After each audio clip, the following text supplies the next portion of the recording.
Amigos, buenas noches, bienvenidos a las 8:45 en este martes del mes de agosto. Como ustedes saben, porque si no lo saben es que no viven en este mundo, la noticia del día, más que del día, del fin de semana hasta hoy, es la detención de la ex vicepresidenta Baldetti y hoy en particular el auto de procesamiento o los delitos que el juez le atribuye después de haber oído un par de días una serie de pruebas, versiones, defensas, acusaciones, el Ministerio Público y la defensa. De eso vamos a hablar con nuestros invitados. ¿Por qué se le ha ligado a proceso? ¿Qué escenarios hay? ¿Qué se puede hacer? ¿Qué se puede esperar de todo esto en un ambiente racional? Aunque tal y como está el país, la racionalidad no prima mucho y cualquier análisis que aquí hagamos mañana se puede caer por otra cuestión que ustedes mejor que yo saben que ocurre cada hora. Hoy no está doña Silvia Gerda, pero tenemos la compañía de Carmen Ortiz. Carmen, buenas noches, bienvenida. Pedro, y dos invitados, Julio García Merlos, que es abogado penalista, y Osvaldo Samayoa, que es coordinador jurídico del Centro de Estudios de Guatemala. Jóvenes, buenas noches. Entonces, doña Carmen, pues empezamos contigo. Vamos a ver, finalmente la parte acusadora logra que se le ligue a proceso a la exvicepresidente por 3 delitos, que son cohecho pasivo, asociación ilícita y el otro es caso especial de defraudación aduanera. ¿Cuántos años de prisión tiene cada uno de estos delitos? Y quisiera saber también si hay medida sustitutiva. Ok, el caso de asociación ilícita tiene una pena máxima de 8 años. El caso de defraudación aduanera es una tipificación delictiva que independientemente de la pena de prisión, acarrea la pena de multa por el impuesto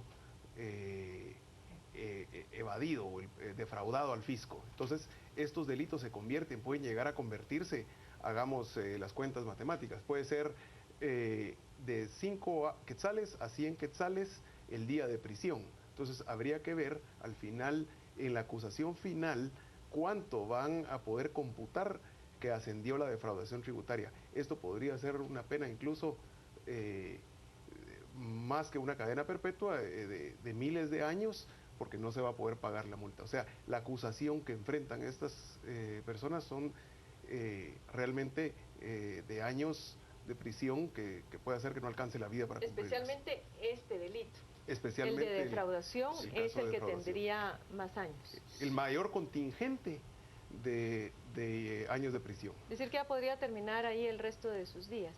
Dependiendo del monto, sí.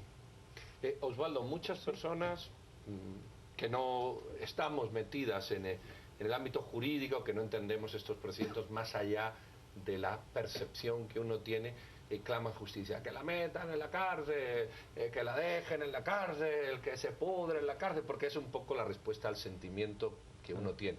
Ahora, desde el punto de vista jurídico no es así. ¿Realmente se puede esperar una medida sustitutiva? ¿Realmente qué se tiene que valorar independientemente de la parte emocional, de la parte racional jurídica? Bueno, primero que todo, buenas noches y qué gusto saludarlos. Sí, yo creo que fue muy valioso lo que el juez Gálvez dijo al inicio de su argumentación cuando dijo, efectivamente ese es un tribunal de alto riesgo, estoy acostumbrado a llevar ese tipo de casos, para mí no es un caso mediático y por lo tanto las reglas o el clamor social y popular ha quedado afuera, yo aplico las reglas del derecho. Eso me parece que es fundamental que lo haya dicho el juez y al mismo tiempo, sin duda alguna, la defensa de la ex vicepresidenta mañana pedirá algún tipo de medida de coerción distinto a la prisión preventiva.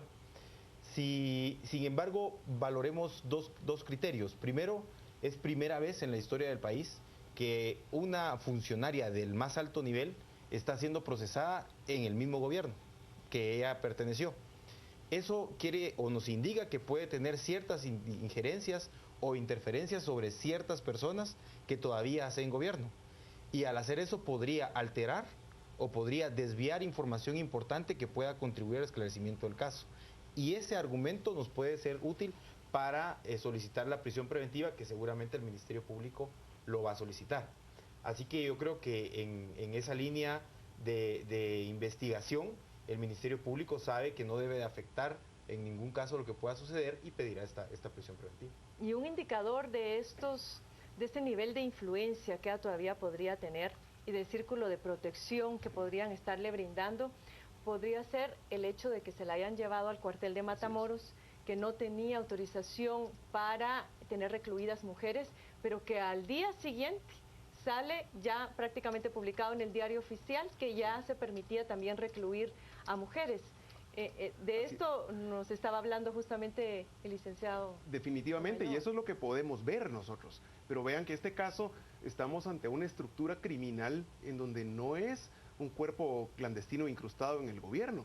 Estamos hablando que la estructura criminal era el gobierno. O sea, la tesis que está planteando el Ministerio Público es que está encabezada por el presidente de la República, la ex vicepresidenta, su secretario privado, los ministros de Estado. O sea, cuando la estructura criminal es el Estado y tiene una infraestructura de inteligencia militar, de inteligencia civil, tiene comunicación con prácticamente todos los cuerpos del Estado, el peligro de obstaculización para la averiguación de la verdad es evidente. O sea, yo creo que no hay duda de que con la capacidad que han demostrado de organización en esta estructura criminal puedan influir. Y de hecho hay precedentes en el caso, en la primera, digamos, camada de órdenes de captura, en este caso, de que eso sucedió. Por otro lado, debe tomarse en cuenta el peligro de fuga y para esto se debe tomar en cuenta la actitud del sindicado, en todos los casos, son normas generales. Y vemos que ella, si bien es cierto, quiso de cierta forma dar la impresión de que se ponía a disposición de los tribunales, presentándose, nombrando abogado. Esto lo que estaba haciendo era preparando precisamente estos argumentos que ya veía venir la defensa. Pero la actitud que demostró fue de irse a pretender recluir en un hospital. O sea, lo que estaba pretendiendo es evitar afrontar la justicia. Ella, sabiendo que esto venía, lo que hizo es querer bloquear. Y en determinado momento, si se le da una medida sustitutiva, esto podría afectar mucho el proceso. Porque cualquier abogado defensor sabe que con una medida sustitutiva cambia la estrategia. Media vez el sindicado esté fuera de prisión, obstaculizar el proceso con amparos, con recursos, con recusaciones, eso lo hemos visto en todos estos casos. Se vuelve eterno. Se vuelve eterno. Van a tratar de bloquear el proceso. Muchas personas han dicho que las pruebas que se conocen, evidentemente, no, el juez hablaba de la escucha 1500, o sea, obviamente no, pero que estas pruebas prácticamente en una, el presidente llamaba al superintendente de la sala, el señor Muñoz, bueno, lo llamaba y qué, en otra se hablaba de la 2, pero no era ella. Esta percepción en cuanto a la valoración de las pruebas, ¿ustedes desde una perspectiva técnica la comparten con la ciudadanía o cómo decirle a la ciudadanía, mire, cuando usted vea esto, la interpretación hágala también siguiendo esta otra línea que le dará una mejor comprensión? Bueno, es que hay que tener claro que lo que hizo el juez hoy, que voy a marcarlo mucho, fue hablarle al... Todo el mundo ha alabado al juez, ¿verdad? El juez le habló a la población, el nivel técnico, él disminuyó el lenguaje técnico para tratar de explicar, él sabía que habían cámaras de televisión y que estaba siendo transmitido en vivo en muchos casos. Y lo que él finalmente logra explicar o desestructurar son los argumentos y decir, existen, yo no tengo la certeza, dice el juez, de qué tipo de delito es, pero cualquiera de estos puede ser. Y en esos elementos, todos estos elementos indiciarios nos podrían permitir llegar a un proceso. Y eso creo que es importante decírselo a la mayoría de la población. Con esto él no ha dicho que ella sea culpable. Con esto él ha dicho hay suficientes elementos para que iniciemos un proceso de investigación más amplio que a futuro nos pueda llevar a acusarla para ir a un juicio, es decir, lleva más tiempo. Porque evidentemente socialmente ya ella está sentenciada como culpable, pero jurídicamente esto tiene otros tiempos. Creo que ese es un mensaje que hay que dar en el sentido de no comer ansias, de que la población no se desespere y diga ¿y por qué tarda tanto esto? ¿Y por qué otra vez esto? Porque recursos, ella como un sujeto que está haciendo el proceso, tiene el derecho a interponer estos recursos, tiene el derecho a plantear muchos de estos elementos. Lo que a la gente le molesta es que vaya a seguir gozando de los privilegios que ha gozado hasta ahora, incluyendo en términos de seguridad. Hoy un medio de comunicación digital decía, ahora la ex vicepresidente tiene más seguridad de la que tenía cuando estaba en funciones. el hecho de que finalmente va a llegar a Santa Teresa o se va a quedar indefinidamente en el cuartel de Matamoros, en donde en apariencia le van a construir hasta un espacio especial, donde ella pueda permanecer el tiempo que sea necesario hasta que se llegue a sentencia. Pero por ser quien es, esa pregunta de Carmen, por ser quienes ustedes verían que este tipo de privilegios, que se pueden definir de otra manera, Sí. son aceptables o digamos Por que el- entran dentro de una Por la naturalidad. complejidad. ¿Sabes qué es lo que y- pasa, Pedro? Que entonces nunca afrontamos el problema de fondo, siempre seguimos con privilegios. Si nosotros siempre vamos a hacer clasificaciones, vamos a caer en lo que siempre pasa en Latinoamérica, en este tipo de cárceles que han existido siempre, en donde hay mansiones, hay lujos, hay privilegios. ¿Por qué? Porque esto es parte del mismo desastre que este gobierno causó. No se preocuparon por crear condiciones en el sistema carcelario. O sea, los guardias de seguridad viven en condiciones peores que los reclusos. Entonces, mientras nuestros sistemas carcelarios no permitan y no garanticen una seguridad para todos, vemos esto ahora que es una ex vicepresidenta, o cuando es alguien importante, o que tiene influencias, o que tiene un privilegio. Pero hay mucha gente inocente por delitos menores, o incluso puede haber una persona culpable, pero que debe de gozar de las garantías mínimas en un centro carcelario, de no tener que ser extorsionado y no generar la misma corrupción, porque eso sabemos que existe. Entra una persona a la cárcel y lo primero que hace es tener que pagar derechos de talacha, para gozar, Para que no primero, lo maten. que no lo maten, para empezar. A mí me parece que hay algo importante que remarcar en este tema. La habilitación del centro preventivo en el cuartel de Matamoros es una medida temporal, porque la ley del régimen penitenciario establece la creación de centros especializados con sectores especializados. Y aquí hay un punto toral. La ley del régimen penitenciario dice que las cárceles de máxima seguridad son para esos delitos de alto impacto social. Este es un delito de alto impacto social. Si nos vamos a lo que dice la ley del régimen penitenciario, ella debería de estar en una cárcel de alta seguridad. El problema es que, como se ha incumplido con el implementar la ley del régimen penitenciario, no tenemos ahora este tipo de centros. Pero en términos generales, ella debería estar en Santa Teresa, en el sector que tenga mejor seguridad, ya que el argumento es la protección de la vida. Julio, ¿cómo le explicamos a la ciudadanía lo que se viene? Los escenarios de lo que se puede venir. Pareciera que mañana esto se cierra y... No, es ¿cuál muy sería? importante. Esa es una pregunta muy adecuada en este momento, porque no se le ha dado la importancia que viene el día de mañana. Mañana sabemos que se va a decidir sobre una medida sustitutiva o la prisión preventiva. Pero la audiencia de primera declaración tiene muchas decisiones importantes. Mañana se va a decidir eso en primer lugar. Luego se va a decidir el tiempo de la investigación. Esto es trascendental. Desde el punto de vista estratégico, tanto de la defensa como del Ministerio Público, tenemos que estar pendientes al tiempo que va a solicitar cada uno para la investigación. ¿Cómo puede validar eso?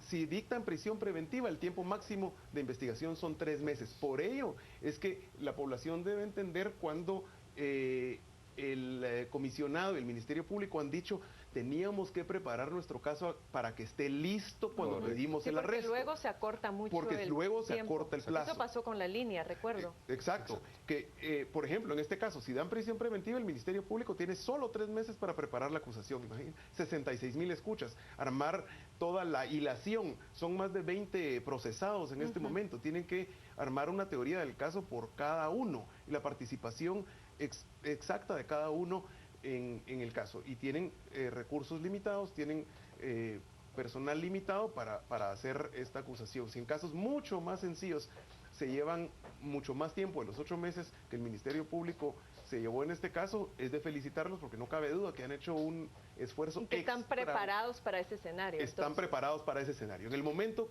lo han dicho claramente, y eso es lo que debemos ver y leer en los mensajes, en las conferencias de prensa que nos están diciendo. ¿Por qué se esperaron tanto tiempo? Ahí está la respuesta. No podían precipitarse antes porque el caso se les puede caer si no tienen una prueba. El juez, así como ligó a proceso, si le hubieran presentado un caso débil, probablemente pudo haber dictado una falta de mérito, porque si no tiene prueba, no puede tampoco un juez resolver conforme al clamor popular. Entonces, se viene mañana eso, el plazo. Estrategias de la defensa, pues va a depender mucho si le dan prisión preventiva o medida sustitutiva. Creo que si le dan una prisión preventiva, la defensa probablemente va a querer acortar el tiempo de la investigación para recortarle las posibilidades de investigación al Ministerio Público. El Ministerio Público probablemente va a querer usar los 3 meses. Luego de eso se va a decidir la fecha entonces en el que el Ministerio Público presenta la acusación. La acusación es ya la teoría de los hechos que se presenta por escrito claramente para que las personas se puedan defender. Entonces, la sindicada, en este caso la ex vicepresidenta, va a poder leer esa acusación y es la tesis sobre la que se va a defender. Y también se va a señalar mañana la audiencia de etapa intermedia, que es donde el juez, este mismo juez, va a decidir si abre a juicio o no, que esa es la otra decisión importante. Ya si se manda a juicio el proceso, va a conocer un tribunal de sentencia. El día de hoy pasaron otros 2 elementos que llamaron la atención. Uno, el hecho de que la SAT se adhiera como querellante al caso y que ellos mismos dijeran que hay indicios suficientes de que consintió y participó de este delito. Y el otro es la Procuraduría General de la Nación, que hasta ahora había estado prácticamente ausente, que también dice que va a ver qué medidas se van a implementar para que se le repare al Estado lo robado. ¿Cómo analizamos esta? La participación de la Procuraduría General de la Nación en casos donde no ha tenido tiempo para prepararse, normalmente la actitud que vamos a ver es adherirse a lo que el Ministerio Público o el querellante decidido esté planteando.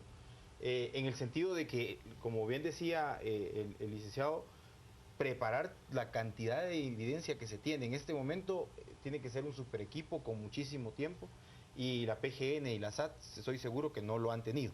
Así que la actitud que yo creo que vamos a estar viendo en ellos va a ser participativa, de adherirse a la mayor parte de solicitudes que hagan, y el otro tema de colaboración, de tratar de facilitar ciertos documentos, cierta información que ellos puedan facilitar.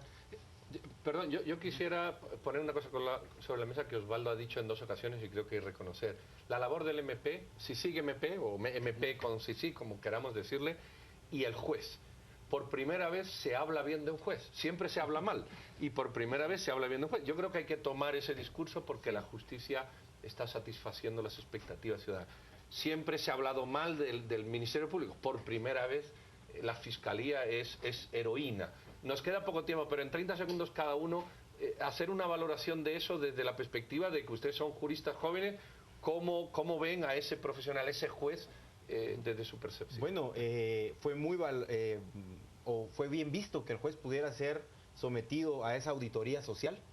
Eso creo que lo hablábamos hace un ratito. Es muy probable que sea bueno tener un canal de televisión en el organismo judicial donde transmite casos, donde transmite esas audiencias por educación popular, por fiscalización y por auditoría social, porque ahí vamos a encontrar a los jueces buenos y ahí vamos a reflejar lo que les está motivando a resolver de una u otra forma, y los vamos a obligar a resolver como el juez hizo hoy, 2 horas para estar argumentando la resolución. Y con el tema de la fiscalía, yo creo que estamos viendo una fiscalía prudente.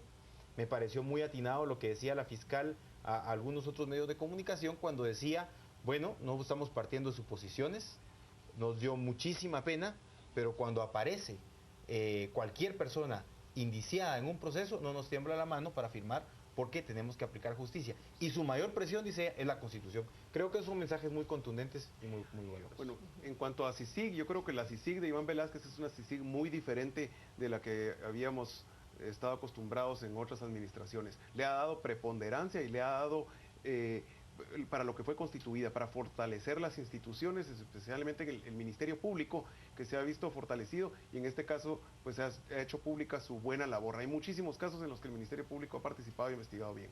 Bueno, señores, muchísimas gracias. Creo que ha quedado clara la postura de lo que puede pasar y de lo que ha pasado, y destacar la labor del Ministerio Público y de los jueces, como bien decía Osvaldo y Julio certificaba. Hay que hacerlo más a menudo, hacerlo público. La auditoría social queda contenta cuando ve evidentemente lo que ocurre.